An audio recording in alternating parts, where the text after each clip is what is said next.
Welcome to టీవీ88 ముందుగా headlines చూద్దాం. రంగురంగుల హామీలతో వస్తున్న చంద్రబాబును నమ్మొద్దన్న జగన్. చంద్రబాబుకు ఓటు వేస్తే పులినోట్లో తలపెట్టినట్టేనని వ్యాఖ్య. 14 ఏళ్లు సీఎంగా చేసిన చంద్రబాబు అవ్వాతాతల కోసం ఏం చేశారని ప్రశ్న.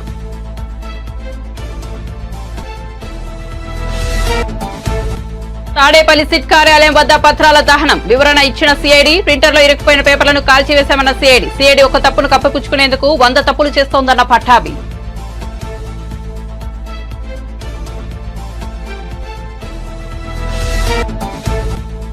అనకాపల్లి సభలో పవన్ ప్రసంగం. పవన్ అమ్మవారి ఆశీస్సులు కోరుతూ చేసిన వ్యాఖ్యలతో చలించిపోయిన చిరంజీవి. మరుసటి రోజే భారీ విరాళం అందజేత. ఈ ఘట్టానికి వేదికగా నిలిచిన విశ్వంబర షూటింగ్ స్పాట్.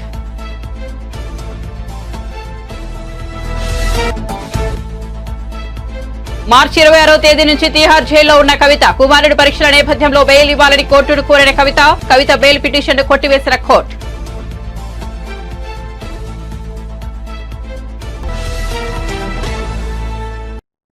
ఇక వార్త వివరాల్లోకి వెళ్తే టీడీపీ అధినేత చంద్రబాబు ప్రజలను మోసం చేసేందుకు ఎంతకైనా తెగిస్తారని సీఎం జగన్ విమర్శించారు. చంద్రబాబులా తాను అబద్దాలు చెప్పలేరని అన్నారు. 3000 పెన్షన్లు ఇస్తున్న రాష్ట్రం దేశంలో మరదేనని చెప్పారు. నెలకు 2000 కోట్లు పెన్షన్లకే ఇస్తున్నామని తెలిపారు. ఓట్ల కోసం ఎంతైనా ఇస్తానని చంద్రబాబు అంటారని, రంగురంగుల హామీలతో వస్తున్న చంద్రబాబును నమ్మొద్దని చెప్పారు. ప్రకాశం జిల్లా వెంకటేశ్వరంపల్లిలో ప్రజలతో నిర్వహించిన ముఖాముఖి కార్యక్రమంలో జగన్ మాట్లాడుతూ ఈ వ్యాఖ్యలు చేశారు. కేవలం పెన్షన్ల కోసం మాత్రమే ఈరోజు మీ బిడ్డ మీ దగ్గరకు వచ్చి 99% అమలు చేసిన తర్వాత మీ బిడ్డ మీ దగ్గరికి వచ్చి ఈరోజు ఇలా నిలబడి మీ ముందర గర్వంగా కూడా చెప్తా ఉన్నాడు 99% హామీలు అమలు చేసిన తర్వాత. నేను ఈ విషయాలన్నీ కూడా ఎందుకు చెప్తా ఉన్నాను అనంటే, మీ బిడ్డకు అబద్ధాలు ఆడడం రాదు, మీ బిడ్డకు మోసం చేయడం తెలియదు, ఈ రెండూ మీ బిడ్డకు తెలియదు. కాబట్టి మీ బిడ్డ వాళ్ళ మాదిరిగా, చంద్రబాబు నాయుడు గారి మాదిరిగా, ఆయన కూటమి మాదిరిగా మీ బిడ్డ వాళ్ళ మాదిరిగా అబద్ధాలతో పోటీ పడలేడు, మోసాలతో పోటీ పడలేదు. ఎందుకంటే వాళ్ళు ఎలాగూ చేసేదే లేదు కాబట్టి, ఎలాగూ చెప్పడానికి ఏముంది, నోటికి అడ్డేముంది, అబద్ధాలకు రెక్కలు కట్టేస్తే సరిపోతుంది, ఎలాగూ చేసేది లేదు కదా అనే మనస్తత్వం వాళ్ళది. కానీ మీ బిడ్డది అలా కాదు. మీ బిడ్డ ఏదైనా చెప్పాడు అనంటే అది ఖచ్చితంగా చేసి చూపిస్తాడు మీ బిడ్డ. అందుకనే మీ బిడ్డ అబద్ధాలు చెప్పలేడు కాబట్టి, మోసాలు చేయలేడు కాబట్టి కొన్ని వాస్తవాలు కూడా మీ అందరి ముందు కూడా ఉంచుతా ఉన్నా. ఈరోజు అందరూ కూడా ఆలోచన చేయమని అడుగుతా ఉన్నా. ఈరోజు జనాభా ప్రకారంగా 5 కోట్ల ఆంధ్ర రాష్ట్రం మంది.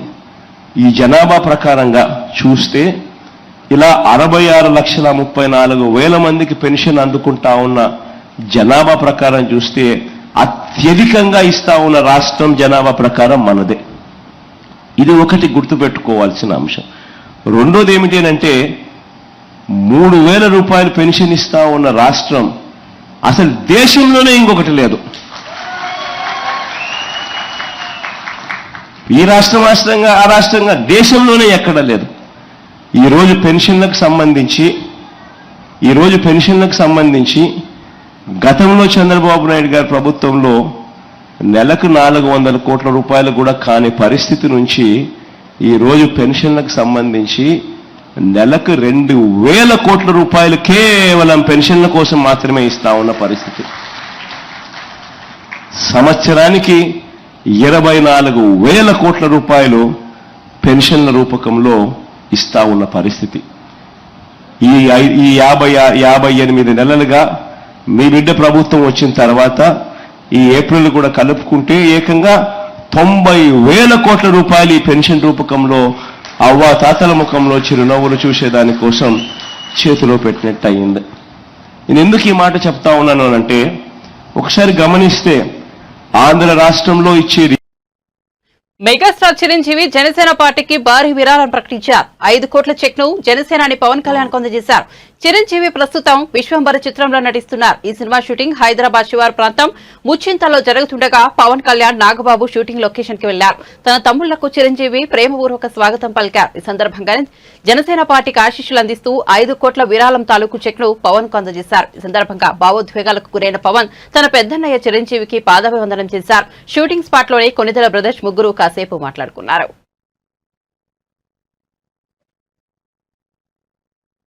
తాడేపల్లి సిట్ కార్యాలయం వద్ద పత్రాల దహనంపై సిఐడి ఇచ్చిన వివరణ పట్ల టీడీపీ జాతీయ అధికార ప్రతినిధి కొమ్మారెడ్డి పట్టాభిరామ్ స్పందించారు. పత్రాల దహనంపై సిఐడి ఇచ్చిన వివరణ హాస్యాస్పదంగా ఉందన్నారు. ఒక తప్పును కప్పిపుచ్చుకునేందుకు సిఐడి 100 తప్పులు చేస్తోందని విమర్శించారు. జిరాక్స్ మిషన్లో పేపర్లు ఇరుక్కుపోయాయని, కాగితాలు అస్పష్టంగా ప్రింట్ అయ్యాయని చెప్పడం విడ్డూరంగా ఉందని అన్నారు. కేవలం హెరిటేజ్ కాగితాలే ఇరుక్కుపోయాయా, కేవలం హెరిటేజ్ కాగితాలకే ఇంకు పేడ్ అయిందా అని పట్టాభి నిలదీశారు. సిఐడి వివరణలతో అనుమానాలు మరింత బలపడ్డాయని అన్నారు. కాల్ చేయాలనుకున్న కాగితాలను కట్టలు కట్టి మరీ కాల్చేస్తారా? ప్రింట్లు స్పష్టంగా కనిపిస్తుంటే ఫేడ్ అయ్యాయని ఎలా అంటారని పట్టాభి నిలదీశారు. టీడీపీ నేతలపై పెట్టిన తప్పుడు కేసుల ఆధారాలను కూడా కాల్చేస్తున్నారని ఈ సందర్భంగా ఆరోపించారు. ధూళిపాల నరేంద్ర గారు కానివ్వండి, ఇటువంటి ఫేక్ డాక్యుమెంట్స్ ను కూడా సృష్టించింది ఫేక్ ప్రభుత్వం. ఈ ఫేక్ ప్రభుత్వం కింద ఊడిగం చేస్తున్నటువంటి కొంతమంది అధికారులు ఈ తప్పుడు కేసులు సృష్టించడం వెనక ఉండి కొన్ని ఫేక్ డాక్యుమెంట్స్ ని సృష్టించి మరీ తప్పుడు కేసులు పెట్టారు. అవన్నీ తప్పుడు కేసులు కాబట్టే న్యాయస్థానాలలో కూడా ఏవి కూడా నిలబడినటువంటి పరిస్థితి. రేపు ఖచ్చితంగా ప్రస్తుతం ఉన్నటువంటి ప్రభుత్వం దిగిపోతుంది కాబట్టి, ప్రజల చేతిలో ఘోరమైనటువంటి ఓటమి పాలు కాబోతుంది కాబట్టి, రేపు అధికారంలోకి వచ్చేది టీడీపీ, జనసేన, భారతీయ జనతా పార్టీ యొక్క కోయిలేషన్ గవర్నమెంట్, ఎన్డీఏ గవర్నమెంట్ కాబట్టి ఆ ప్రభుత్వం రాగానే వీటిపైన విచారణ జరిగితే, ఈ ఫేక్ డాక్యుమెంట్స్ అన్ని బయటపడితే వీళ్ల జీవితాలన్నీ తారుమారవుతాయి. కాబట్టి ఇవాళ సిట్ కార్యాలయంలో ఉన్నటువంటి కొల్లి రఘురామరెడ్డి కానీ, సిఐడి బాసులు కానీ, ఇవాళ పోలీసు ఉన్నతాధికారులు అందరూ కూడా వాళ్ళు సృష్టించినటువంటి ఈ తప్పుడు డాక్యుమెంట్స్ ని దహనం చేసే కార్యక్రమానికి శ్రీకారం చుట్టారు. ఆ రకంగా ఇవాళ అడ్డంగా దొరికిపోయారు. దొరికిపోయి వీళ్ళు ఏం వివరణిస్తా ఉన్నారంటే చదివి వినిపిస్తా. ఇవాళ ప్రజలందరూ కూడా తెలుసుకోవాలి వీళ్ళు ఇచ్చినటువంటి వివరణ ఎంత హాస్యాస్పదంగా ఉందంటే, ఏవైతే కాగితాలు ఉన్నాయో these are all photocopies of lakhs of pages that are being prepared during the process owing to the heating up of photocopier machines, papers getting stuck up, reduced level of ink. ఏం చెప్తున్నారంటే వీళ్ళంటండి కొన్ని కాగితాలంట xerox మెషిన్లు వేడెక్కి కొన్ని కాగితాలు ఇరుక్కుపోయినాయి అంట లోపల. కొన్ని కాగితాలు ఏమో జెరాక్స్ మెషిన్లో ఇంకు సరిగ్గా లేక కొన్ని కాగితాలు సరిగ్గా ప్రింట్అవుట్లు బయటికి రాలేదంట. కొన్ని కాగితాలు ఏమో ఫేడ్ అయిపోయినాయి అంట. వాటన్నిటిని తీసి వాళ్ళ తగలబెడతా ఉన్నారంట. ఇది నిజంగా ఎంత హాస్యాస్పదంగా ఉందండి. ఇవాళ మేము సూటిగా అడుగుతా ఉన్నాం ఈ సిఐడి అధికారుల్ని, సిట్ అధికారుల్ని, కేవలం హెరిటేజ్ సంస్థకి చెందినటువంటి కాగితాలు ఇరుక్కుపోతాయా? మీ జెరాక్స్ మెషిన్లలో హెరిటేజ్ సంస్థకి చెందినటువంటి కాగితాలు మాత్రమే ఇరుక్కుపోతాయా సార్? హెరిటేజ్ సంస్థకి చెందినటువంటి కాగితాలపైన మాత్రం ఉన్నటువంటి ఇంకే ఫేడ్ అయిపోతుందా? మీరు సృష్టించినటువంటి తప్పుడు డాక్యుమెంట్లు మాత్రమే ఇరుక్కుపోతాయా జెరాక్స్ మెషిన్లలో? ఎవడి చెవిలో పూలు పెడతా ఉన్నారు సార్ మీరు? ఇవాళ అడ్డంగా దొరికిపోయి దానిని కప్పిపుచ్చుకోవడానికి ఇటువంటి హాస్యాస్పదమైనటువంటి వివరణలు ఇస్తారా? ఒక్కసారి ఆలోచించండి రాష్ట్ర ప్రజలు కూడా. సిట్ కార్యాలయంలో అంటండి వేరే ఏ కాగితాలు ఇరుక్కుపోవంట. ప్రింటర్లలో కానీ, జెరాక్స్ మెషిన్లలో కానీ వేరే ఇంకా ఏ కాగితాలు ఇరుక్కుపోవంట. కేవలం చంద్రబాబు నాయుడు గారి పైన, హెరిటేజ్ పైన, మా లోకేష్ బాబు గారి పైన, లేదంటే మా పార్టీ నాయకులపైన పెట్టినటువంటి తప్పుడు కేసులకు సంబంధించినటువంటి కాగితాలు మాత్రమే ఇరుక్కుపోతాయి.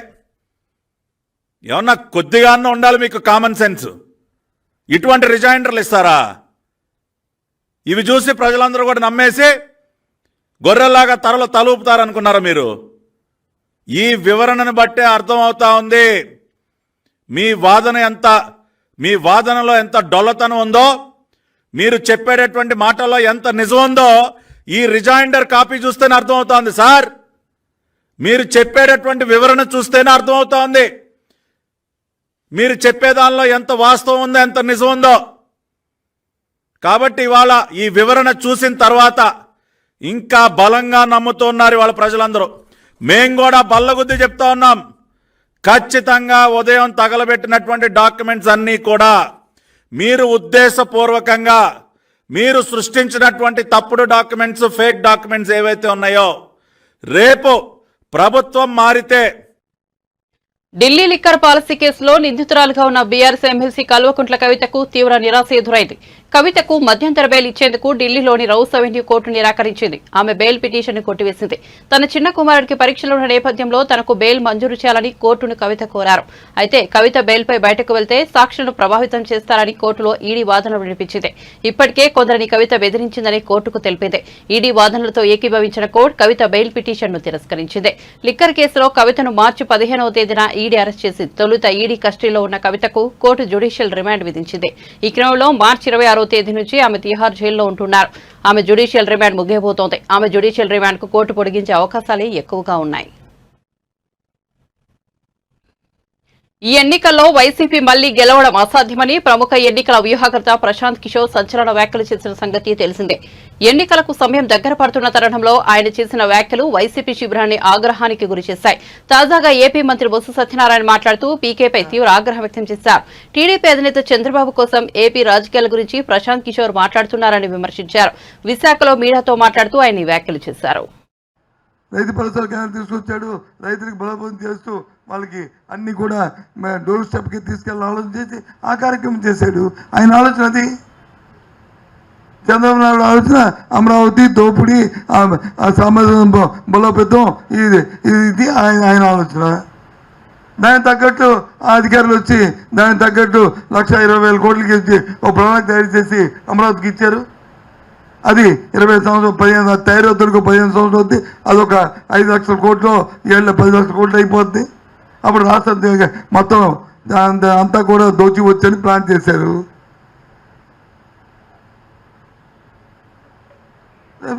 చంద్రబాబు నాయుడు వచ్చి మన జగన్మోహన్ రెడ్డి చాలా కాదు, మనంతా చాలా పావుడితోని మన తాలూకా ఇది పర్ క్యాపిటా చాలా తక్కువగా ఉంది. ఈ పర్ క్యాపిటల్ పెంచాలి. 1,50,000 కాదు, మన నేషనల్ యావరేజ్ దాటి దగ్గరికి వెళ్ళాలని ఇప్పుడు 2,20,000కి వచ్చింది పర్ క్యాపిటల్. ఎందుకు అది ఆయన వచ్చేసాడు. ఇది వాస్తవం కాదు చెప్పండి, నేను చెప్తాను నేను అబద్ధాలా?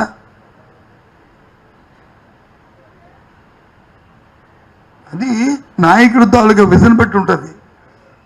ఆయన చంద్రబాబు నాయుడు విజన్ అది దోపిడీ, జగన్మోహన్ రెడ్డి విజన్ వచ్చి ఇది ప్రజా సంక్షేమం. కాబట్టి ఈ కార్యక్రమం చేశాడు. ఈ మధ్యలో సుయి అని ఈ ప్రశాంత్ కిషోర్ లాంటి చిన్న సన్నాయి నొక్కులు వాడితే ఏం తెలుసు ప్రశాంత్? నువ్వు నాకు అర్థం అవట్లేదు. మేనేజ్మెంట్ తప్ప. నువ్వు మా దగ్గర పనిచేసిన కదా 5 సంవత్సరాలు, నువ్వు ఏం చేస్తావు మాకు తెలుసుగా. మాకు ఎలాంటి ఐడియాలు ఇచ్చావు, నీ ఐడియాలని 100% అవలంబిస్తే ఎప్పుడు అయిపోతాం. మాకు కూడా విజన్ ఉంది కాబట్టి, మాకు ఆలోచన విధానం ఉంది కాబట్టి. అందుకే 2సారి వచ్చినా బాబు నీకోసారి నమస్కారం బాబు, బై బై సీ అని చెప్పాం. మేము చెప్తే కదా నువ్వు అక్కడికి వెళ్ళావు. మాకు అక్కర్లేదు అనుకుంటేనే. ఇది వాస్తవం కాదా? మనస్సాక్షిగా నీ మనస్సాక్షి తెలుసు, మా మనస్సాక్షి తెలుసు. ఎందుకు ఇవన్నీ? లీడర్కి డెఫినేషన్ తెలియదా మాకు? ప్రొవైడరా? వాట్ నాన్ ఏంటి ప్రొవైడ్? ఏంటి ప్రొవైడ్? దేనికి provider? Chandrababu Naidu provider, manipulator, management. కాబట్టి లీడర్లు అనుకునే వాళ్ళు నాయకత్వం వహిస్తున్నప్పుడు దీర్ఘకాలం ప్రయోజనాలు, దీర్ఘ ఆలోచనతో ఉంటే ఆ వ్యవస్థ కానీ ఆ ప్రభుత్వాలు కానీ బాగుపడతాయి. హామీలిచ్చి మరచిన జగన్ వైఎస్ఆర్ వారసుడు ఎలా అవుతారని ఏపీపీసీసీ అధ్యక్షుల వైఎస్ షర్మిల ప్రశ్నించారు. వైఎస్ఆర్ జిల్లాలో అవి ఎన్నికల ప్రచారం నిర్వహించారు. జగన్ పాలనకు వైఎస్ఆర్ పాలనకు పొంతనే లేదని మండిపడ్డారు. హంతకులకు ఓటు వేయొద్దని ప్రజలకు విజ్ఞప్తి చేశారు. రాజశేఖర రెడ్డి గారిది హస్తం గుర్తు. మైక్ ఇస్తా కమ్ హియర్ సవాల్ రాజశేఖర రెడ్డి బిడ్డ సవాల్ కమ్యా మైక్ ఇస్తా కమ్యా మీకు దమ్ముంటే మైక్ ఇస్తా మైక్ లో మాట్లాడండి మీకు దమ్ముంటే మైక్ ఇస్తా మైక్ లో మాట్లాడండి జగన్ కి ఎందుకు ఓటేయాలో చెప్పండి జగన్ గారికి ఎందుకు ఓటేయాలో చెప్పండి అక్క నమస్తే అక్క అక్క నమస్తే అక్క జగన్ ఎందుకు ఓటేయాలంటే 2011లో పార్టీ పెట్టినప్పటి నుంచి జగన్మోహన్ రెడ్డి గారు మా కోసం తిరుగుతానే ఉన్నాడు. ఈ సమస్యలు ఏమున్నా మా కోసం వచ్చినాడు, విన్నాడు, మా సమస్యలు విన్నాడు, నేను ఉంటానని చెప్పినాడు. చెప్పిన మాట ప్రకారం జగన్మోహన్ రెడ్డి గారు మాకు అన్ని చెప్పిన ప్రతి ఒక్క హామీ నెరవేర్చినాడు. పేద ప్రజల కోసం ఆయన చేసినాడు. ఇక్కడ వచ్చిన ప్రతి ఒక్కరికి వారి కుటుంబాల్లో ప్రతి ఒక్కరికి సంక్షేమం అందింది. తెలంగాణలో కూడా చెప్పారు నేను తెలంగాణలో ఉంటాను, మీరు కూడా రండి మాతో అందరంగా, మీరందరూ మాతో కలిసి జై జగన్. గొప్పగా చెప్పాడు. అదే జగన్మోహన్ రెడ్డి గారి కోసం 3200 కిలోమీటర్లు పాదయాత్ర చేసిన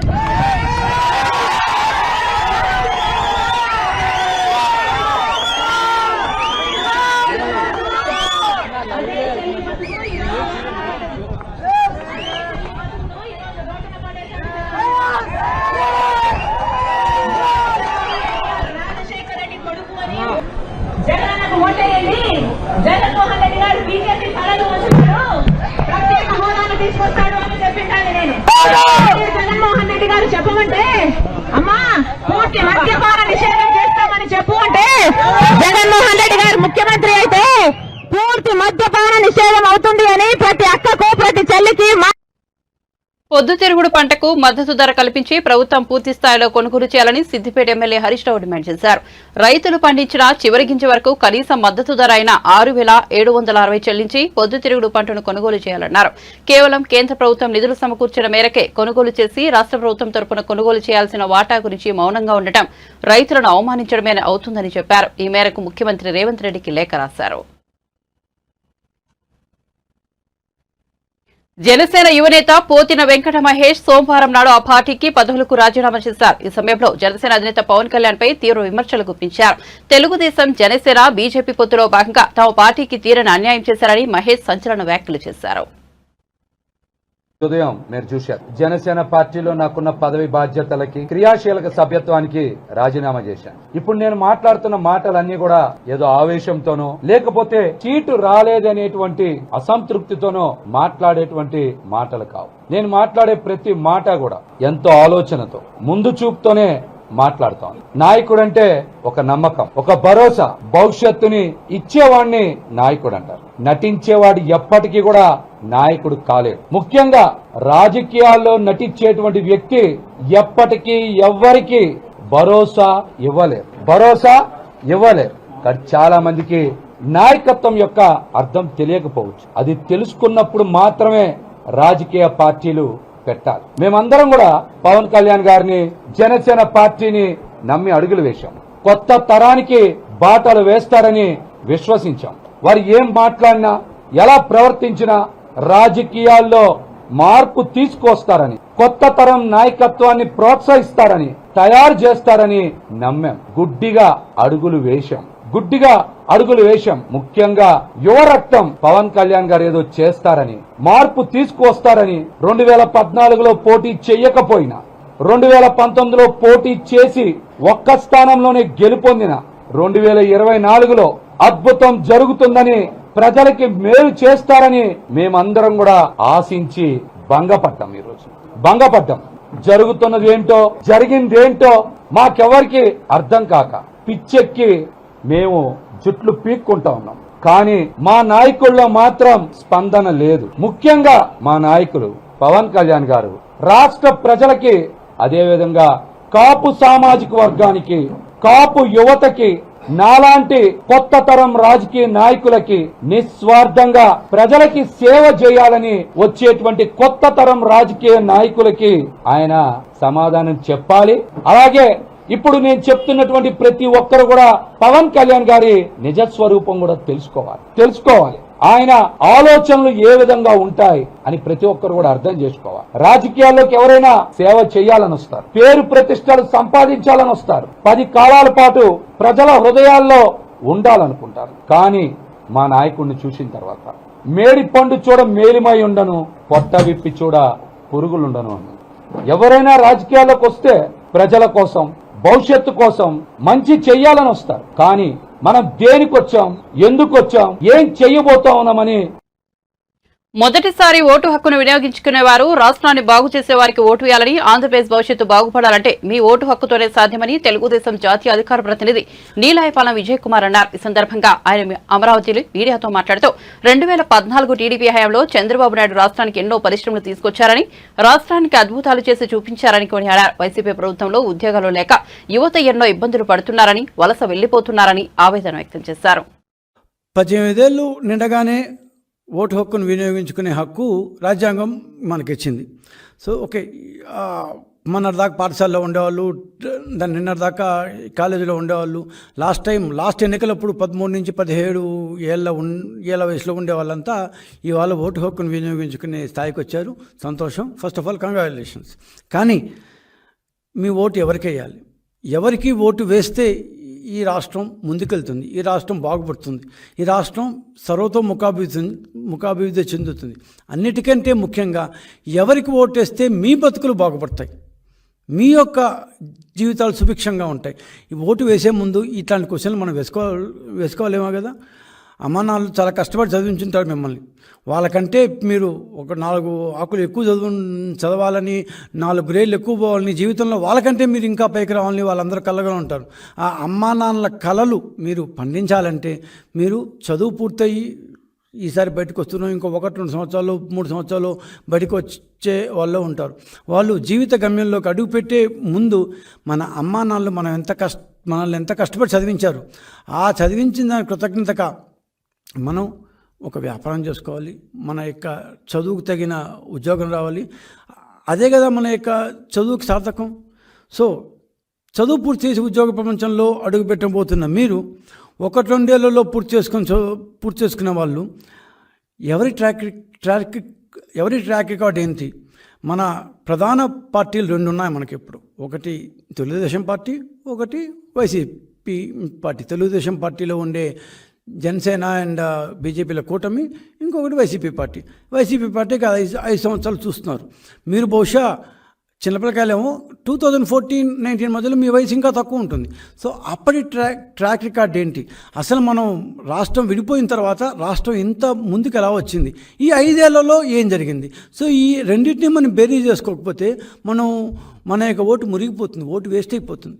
సో బేసిక్గా ఆంధ్రప్రదేశ్ విభజన జరిగిన తర్వాత 2014-19 మధ్యలో తెలుగుదేశం ప్రభుత్వం, 1924 మధ్యలో ఉన్న వైసీపీ ప్రభుత్వం, ఈ 2 ప్రభుత్వాల్లో, వైసీపీ తెలుగుదేశం ప్రభుత్వాల్లో ఏ ప్రభుత్వం జీవనోపాధులను ఎక్కువగా సృష్టించింది? తెలంగాణ ప్రజలకు, తెలంగాణ ద్రోహులకు మధ్య జరుగుతున్న ఎన్నికలు ఇవి అని BRS leader RS Praveen Kumar స్పష్టం చేశారు. కరీంనగర్ స్మార్ట్ సిటీ కావాలి, ప్రపంచ పటంలో కనిపించాలని గుండెల నిండా ప్రేమ ఉన్న వినోద్ కుమార్ కు గుట్కా ప్యాకెట్లకు మధ్య జరుగుతున్న యుద్దం ఇది అని ఆయన తేల్చి చెప్పారు. కరీంనగర్ పార్లమెంట్ పరిధిలో నిర్వహించిన కరీంనగర్ యుద్దభేరి సభలో ఆయన పాల్గొని ప్రసంగించారు. పాలనకు 100 రోజుల అబద్ధాలకు మధ్య యుద్ధం జరుగుతున్నది. అవునా కదా? 10 సంవత్సరాల అద్భుతమైన పాలనకు 100 రోజుల పాలనకు, 100 రోజుల అబద్ధాల పాలనకు మధ్యలో యుద్ధం జరుగుతూ ఉన్నది. కష్టాలు, రైతుల కష్టాలు, కన్నీళ్లు తుడవడానికి అనారోగ్యాన్ని సైతం లెక్క చేయక, కాలు ఫ్రాక్చర్ అయినప్పుడు కూడా కట్టబట్టుకొని నడుచుకుంటూ కష్టాల్లో ఉన్న రైతులను ఓదార్చి వాళ్ళ కోసం గొప్ప కలలు కనే కేసీఆర్ కు మధ్యలో అదే విధంగా ఎవరన్నా ఎక్కడన్నా చావని సన్యాసి కబురు నాకు వద్దురపై నేను ఉప్పల్ స్టేడియంలో కూర్చొని క్రికెట్ మ్యాచ్ చూస్తున్న కోమటిరెడ్డి రేవంత్ రెడ్డికి మధ్యలో యుద్ధం జరుగుతూ ఉన్నది. అవునా కదా? ఈరోజు గుండెల నిండా ప్రేమ ఉండి నా కరీంనగర్ స్మార్ట్ సిటీ కావాలి, నా కరీంనగర్ ప్రపంచ పటంలో కనిపించాలని గుండెల నిండా ప్రేమ ఉన్న వ్యక్తికి, వినోద్ కుమార్ గారికి మరి గుట్కా పాకెట్లకు మధ్యలో యుద్ధం జరుగుతా ఉంది. గొప్ప ప్రేమ ఉన్న గుండెకు గుట్కా పాకెట్లకు మధ్య యుద్ధం జరుగుతూ ఉన్నది. గుట్కా పాకెట్లు ఎవరు తింటారో నేను మీకు చెప్పాల్సిన అవసరం లేదు. మిత్రులారా, ఇది ఆశయానికి, ఒక గొప్ప ఆశయానికి, ఒక అహంకారానికి మధ్యలో జరుగుతున్న యుద్ధం. అహంకారం ఎందుకని అంటున్నంటే, పెద్దలు కేసీఆర్ గారు 200 మంది రైతులు ఇప్పటికే చనిపోయినంటే నిజంగా తెలివైన ముఖ్యమంత్రి అయితే ఏం చేస్తాడయ్యా? నిజమా? అయితే వాళ్ళ లిస్ట్ ఇవ్వండి దయచేసి, నేను వాళ్ళ దగ్గరికి వెళ్తాను, వాళ్ళ అడ్రస్ చెప్పండి, వాళ్ళ కాంటాక్ట్ చెప్పండి, వాళ్ళ పిల్లలను తీసుకురండి, లేకపోతే నేను వాళ్ళ పిల్లల దగ్గరికి పోతాను, నా చేతిలో ఉన్నంత వాళ్ళకి ఇస్తాను, వాళ్ళని కాపాడుకుంటానే వాళ్ళు నిజమైన మానవతావాది. కానీ వాళ్ళ అహంకారం ఏమంటున్నది? అహంకారం ఏమంటున్నదంటే, మీ దగ్గర లిస్ట్ ఉంటే ఇవ్వండి, మేము వెరిఫై చేస్తాం, దాని తర్వాత కోడ్ అయిపోయిన తర్వాత తీస్తాం, అంతవరకు మీ క్రికెట్ మ్యాచ్ చూసుకోవాలి, మమ్మల్ని డిస్టర్బ్ చేయకండి అంటుంది అహంకారం. ఎవరికి వెళ్ళాలి మనం? ఆశయానికి వెళ్ళా, అహంకారానికి వెళ్ళా? గట్టిగా చెప్పండి. నిజానికి వెళ్ళా? మెదక్ పీఆర్ఎస్ లోక్సభ అభ్యర్థి వెంకట్రామరెడ్డిపై కేసు నమోదైంది. పార్లమెంట్ ఎన్నికల ప్రచారంలో నిబంధనలు ఉల్లంఘించారంటూ ఎన్నికల ఫైట్స్ పోలీసులకు ఫిర్యాదు చేసింది. ఎన్నికల కోడ్కు వ్యతిరేకంగా వెంకట్రామరెడ్డి ప్రభుత్వ ఉద్యోగులతో సమావేశం నిర్వహించారని ఫిర్యాదులో పేర్కొన్నారు. వారిచ్చిన ఫిర్యాదుల మేరకు వెంకట్రామరెడ్డిపై పోలీసులు కేసు నమోదు చేశారు. ఈ పరిణామంపై బీజేపీ ఎంపీ అభ్యర్థి రఘునందన్ రావు స్పందించారు. మంగళవారం ఆయన మీడియాతో మాట్లాడుతూ వెంకట్రామరెడ్డి నిబంధనలు ఉల్లంఘించారని అన్నారు. నిబంధనలకు విరుద్ధంగా ప్రభుత్వ ఉద్యోగులతో అక్రమంగా సమావేశం నిర్వహించారని తెలిపారు. స్టేట్ జిల్లా కలెక్టర్ సిద్దిపేట గారికి ప్రభుత్వ టెలిఫోన్ నెంబర్కి నేను కాల్ చేసి సేమ్ మ్యాటర్ని ఫిర్యాదు చేశాను. సార్, మోడల్ కోడ్ ఆఫ్ కండక్ట్కి భిన్నంగా ఇక్కడ ఒక సమావేశం జరుగుతుంది, ప్రభుత్వ ఉద్యోగులు ఈ సమావేశంలో పాల్గొంటున్నారు, బహుశా పాత కలెక్టర్ ఇంకా జిల్లా కలెక్టర్ని అనుకొని అందరు అధికారులను పిలిచి మీటింగ్ పెడుతున్నాడు సార్ అంటే, ఇప్పుడే పంపిస్తామని అయ్యగారులు అందరూ వచ్చేసరికి రాత్రి 10 గంటల 10 నిమిషాలు జరిగింది. ఫంక్షన్ హాల్కి ఎఫ్ఎస్టీ టీం వచ్చేసరికి, ఫ్లయింగ్ స్క్వాడ్ వచ్చేసరికి ఎవరు చెప్పిరని నాకు తెలియదు. నేను కలెక్టర్ గారు, ఎస్పీ గారు, సిపి గారు చెప్పిరని నేను అనను, కానీ సమాచారం మాత్రం వెంకట్రామరెడ్డి గారికి చేరింది.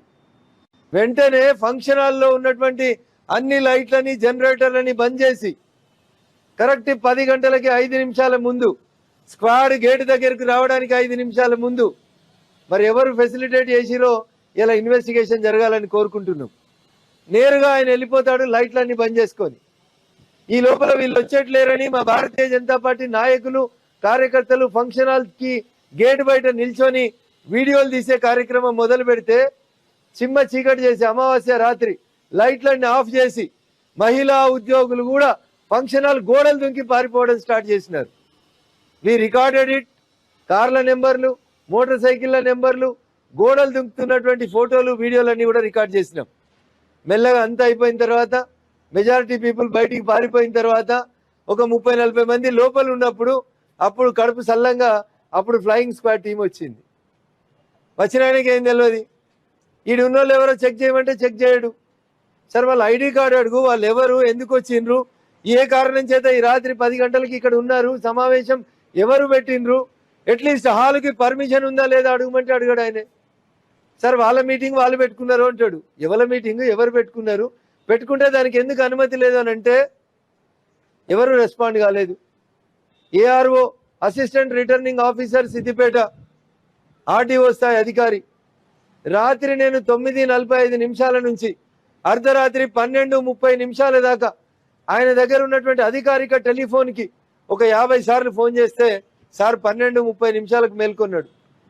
సార్, నేను హైదరాబాద్ నుంచి బయలుదేరినా, షామీర్పేట వరకు వచ్చినా, మరి మీరు వస్తారా రారా, అక్కడ ఘర్షణ జరుగుతుంది అంటే, నేను 10 నిమిషాల్లో ఫంక్షన్ హాల్కి చేరుతున్నాను, ఈ అర్ధరాత్రి మీరు రావద్దు, మీరు ఇంట్లోనే ఉండండి, మేము చర్య తీసుకుంటామని చెప్పినాడు. కానీ ఇప్పటిదాకా కూడా ఏఆర్ఓ సిద్దిపేట గారు సంఘటనా స్థలానికి విజిట్ చేయలేదు. మా పార్టీ నాయకులు, కార్యకర్తలు రెడ్ హ్యాండ్. బులెటిన్ ముగించే ముందు హెడ్లైన్స్ మరోసారి చూద్దాం.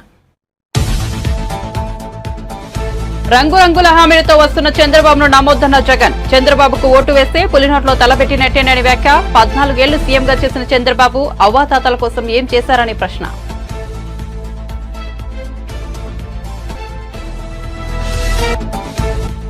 తాడేపల్లి సిట్ కార్యాలయం వద్ద పత్రాల దహనం వివరణ ఇచ్చిన సిఐడి ప్రింటర్లో ఇరుక్కుపోయిన పేపర్లను కాల్చివేశామన్న సిఐడి ఒక తప్పును కప్పిపుచ్చుకునేందుకు 100 తప్పులు చేస్తోందన్న పట్టాభి.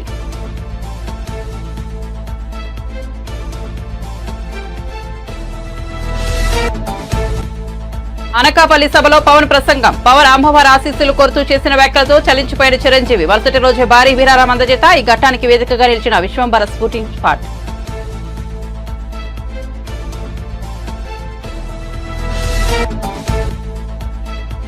మార్చి 26వ తేదీ నుంచి తిహార్ జైల్లో ఉన్న కవిత. కుమారుడి పరీక్షల నేపథ్యంలో బెయిల్ ఇవ్వాలని కోర్టును కోరిన కవిత బెయిల్ పిటిషన్ కొట్టివేసిన కోర్టు.